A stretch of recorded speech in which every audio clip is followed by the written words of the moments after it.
আমার ওয়াজ শুনে এক লোক মনে মনে নিয়ত করছে যে আয়রে, জীবনে তো রান্নার প্রশংসা করলাম না, আজকে রান্নার প্রশংসা করব। তো মাহফিল শেষে বাসায় গেছে, স্ত্রী তাকে খাবার দিয়েছে, স্বামী খাবার খায় আর মিটি মিটি হাসে। স্ত্রী বলে, এই মাহফিল শুনে আসছো, রাত বাজে 12টা, খাচ্ছ ভালো কথা, হাসো কেন? তো স্বামী বলে, হাসি এর কারণ হচ্ছে তোমার রান্নাটা আজকে এত মজা হয়েছে না জীবনে, আজকে বাড়াই বাড়াই কইতেছে তো, জীবনে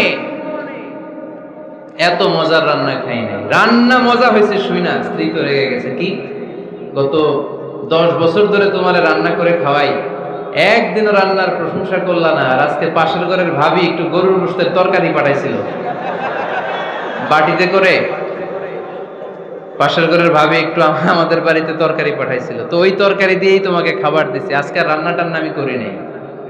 তো ওই বেটির রান্না তোমার এত ভালো লাগছে, এই 10 বছরে একদিনও কইলা না, আজকে এটা কইলা, খাও খাও, তোমার মজার খাওয়া, আর রান্ধুম না। তো প্রশংসা করলে বুঝে শুনে করবেন, একটু এনশিওর হবেন যে রান্নাটা করছিল কে।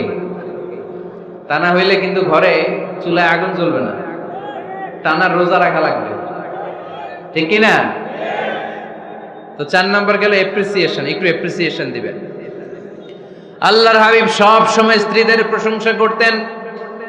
সেই বুখারীর বর্ণনা, আল্লাহর হাবিব বলেন, ইন্না ফাদলা আয়েশা আলান নিসা কাফাদলি সারিদি আলা সাইরিত তাআম।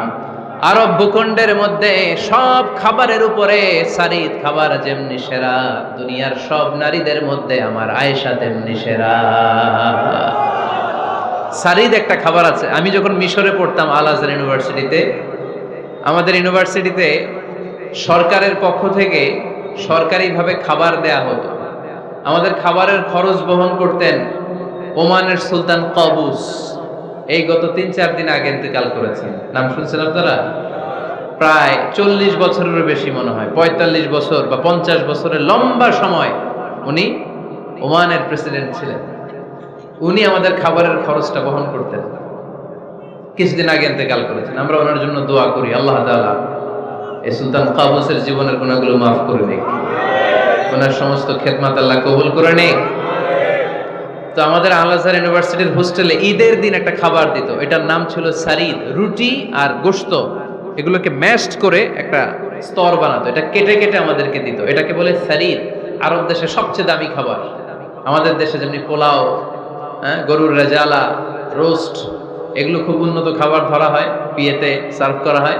আরব দেশে ওইটাকে বলে সারিদ, শ্রেষ্ঠ খাবার। আল্লাহর হাবিব বললেন, সব খাবারের মধ্যে যেমনি সারিদ সেরা, নারীকুলের মধ্যে তেমনি আমার আয়েশা সেরা। দেখেন কেমনে এপ্রিসিয়েট করতেন। আম্মা জান আয়েশাকে তিনি সব সময় আদর করে হামায়রা বলে ডাকতেন। হামায়রা মানে লাল সুন্দরী বউ। কি সুন্দরী? আম্মা জান আয়েশা রেগে গেলে গাল দুটো আনার ফলের মতো লাল হয়ে যেত, এজন্য ডাকতেন, ও আমার লাল সুন্দরী বউ। সুবহানাল্লাহ কইতে পারলেন না? আবার আম্মা জান খাদিজাতুল কুবরা তাহেরা রাদিয়াল্লাহু তাআলা আনহার ব্যাপারে বলতেন, ইন্নী ক্বাদ রুজিকতু হুব্বাহা। সহিহ মুসলিমের বর্ণনায় তিনি বলতেন, খাদিজার ভালোবাসা আল্লাহ তাআলা আমার হৃদয়ে রিজিক হিসেবে দিয়েছে। আওয়াজ করে পড়েন আল্লাহু আকবার। তো এইজন্য এপ্রিসিয়েট করবেন। 5 নাম্বার হচ্ছে আপনার ভালোবাসা স্ত্রীকে প্রকাশ করুন। এক ছাদের নিচে আজীবন বসবাস, 20 বছর হয়ে গেছে এদের সংসার, একদিনও মুখ ফুটে বলতে পারে নাই তোমারে ভালোবাসি। পারছেন? হ্যাঁ, কে কে পারছেন? দেখি হাত তুলেন। হাত অর্ধেক তুলে আবার নামায়, ভেজাল আছে, ঠিক কিনা? ভালোবাসি বলছিলেন? কারে বলছিলেন? ভাবিকে না গার্লফ্রেন্ডকে? হ্যাঁ, স্ত্রীকে বলবেন। নিজের স্ত্রীকে বলবেন আই লাভ ইউ। কি বলবেন? কথা বুঝে না বোধহয়। কি বলবেন? সবাই বলেন। কি বলবেন? মুরব্বী একজনও কয় না, কয় এতদিন কইছি না, অহনো কম না। বলবেন, ভালোবাসা প্রকাশ করবেন। স্ত্রীরা এটা খুব চায়, স্বামীর পক্ষ থেকে এই খুনসুটিগুলো খুব পছন্দ করে। আপনি আজকে যে বলেন, দেখবেন ফ্যামিলির সুখ বাড়তে শুরু করছে। সুনানে তিরমিজির বর্ণনা, দেখেন বিশ্বনবী যে আই লাভ ইউ বলতো, তার দলিল শুনেন। সাহাবারা জিজ্ঞেস করলেন, ইয়া রাসূলুল্লাহ মান আহাব্বুন নাস ইলাইক, ও নবী কারে সবচেয়ে বেশি ভালোবাসেন? Who do you love the most, নবী কাকে সবচেয়ে বেশি লাভ করেন আপনি? সাহাবারা প্রশ্ন করলেন, ইয়া রাসূলুল্লাহ কাকে লাভ করেন বেশি? আল্লাহর হাবিব সাল্লাল্লাহু আলাইহি ওয়াসাল্লাম বললেন, আয়েশা, আয়েশা রে। সুবহানাল্লাহ কইবেন না? সাহাবারা বললেন, ওমিনার রিজাল, পুরুষদের মধ্যে কারে বেশি পছন্দ করেন? বিশ্বনবী বললেন, আবুহা, আয়েশার বাবা রে।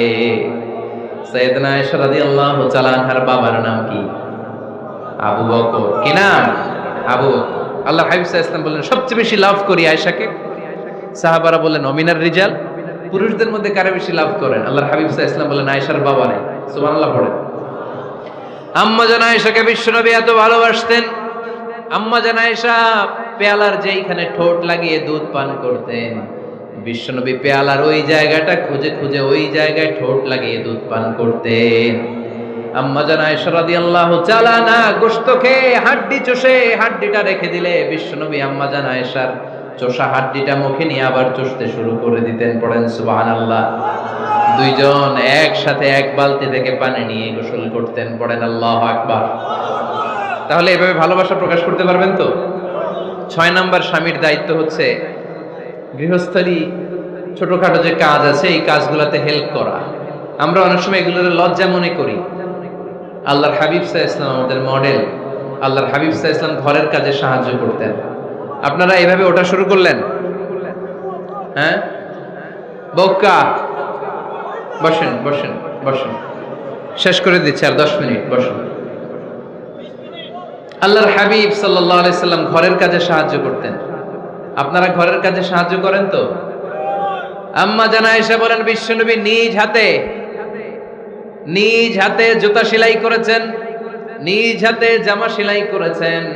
মুসনাদে আহমদ ইবনে হাম্বলের বর্ণনা, আল্লাহর রাসূল সাল্লাল্লাহু আলাইহি ওয়াসাল্লাম দুধ খেতে মন চাইলে নিজ হাতে ছাগলের দুধ দহন করেছেন। সুবহানাল্লাহ। নিজে আটার খামির বানাতেন, আম্মা জান আয়েশা চুলায় সেকা দিতেন।